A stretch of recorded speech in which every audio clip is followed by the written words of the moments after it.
2 Kings 9. And Elisha the prophet called one of the children of the prophets, and said unto him, Gird up thy loins, and take this box of oil in thine hand, and go to Ramoth Gilead. And when thou comest thither, look out there Jehu the son of Jehoshaphat, the son of Nimshi, and go in, and make him arise up from among his brethren, and carry him to an inner chamber. Then take the box of oil, and pour it on his head, and say, Thus saith the Lord, I have anointed thee king over Israel. Then open the door, and flee, and tarry not. So the young man, even the young man the prophet, went to Ramoth Gilead.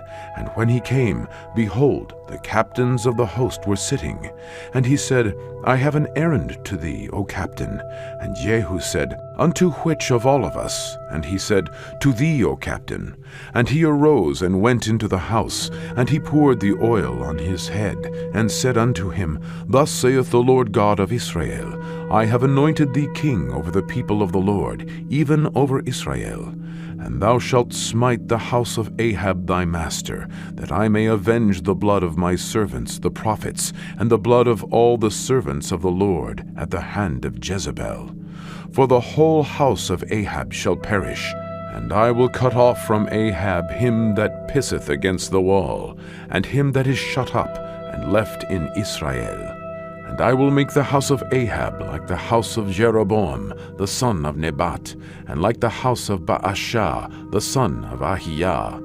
And the dogs shall eat Jezebel in the portion of Yezreel, and there shall be none to bury her. And he opened the door and fled.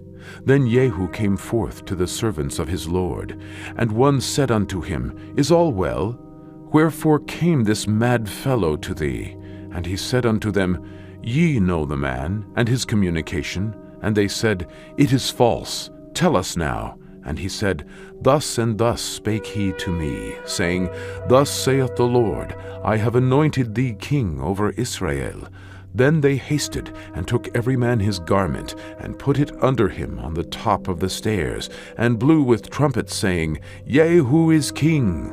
So Jehu, the son of Jehoshaphat, the son of Nimshi, conspired against Joram. Now Joram had kept Ramoth Gilead, he and all Israel, because of Hazael, king of Syria. But King Joram was returned to be healed in Yezreel of the wounds which the Syrians had given him when he fought with Hazael, king of Syria. And Jehu said, If it be your minds, then let none go forth, nor escape out of the city to go to tell it in Yezreel. So Jehu rode in a chariot, and went to Yezreel, for Joram lay there. And Ahaziah, king of Judah, was come down to see Joram.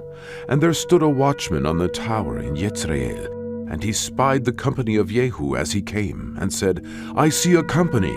And Joram said, Take an horseman, and send to meet them, and let him say, Is it peace?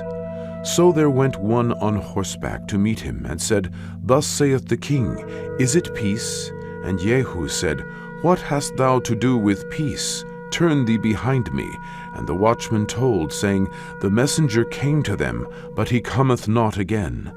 Then he sent out a second on horseback, which came to them, and said, Thus saith the king, Is it peace? And Jehu answered, What hast thou to do with peace? Turn thee behind me. And the watchman told, saying, He came even unto them, and cometh not again. And the driving is like the driving of Jehu the son of Nimshi, for he driveth furiously.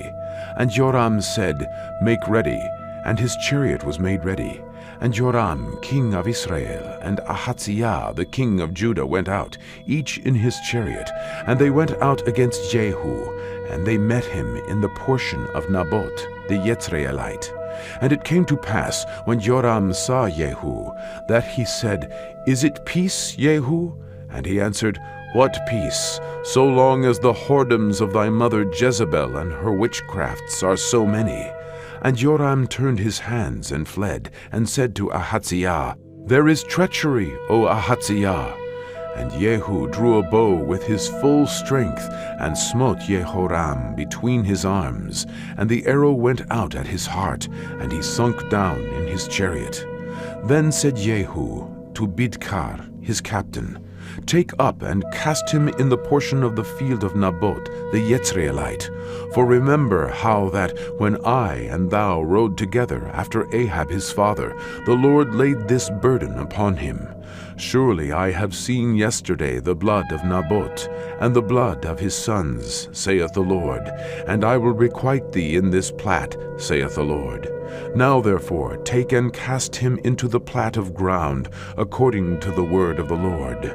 But when Ahaziah the king of Judah saw this, he fled by way of the garden house. And Jehu followed after him, and said, "Smite him also in the chariot." And they did so at the going up to Gur, which is by Ibleam. And he fled to Megiddo, and died there. And his servants carried him in a chariot to Jerusalem, buried him in his sepulchre with his fathers in the city of David.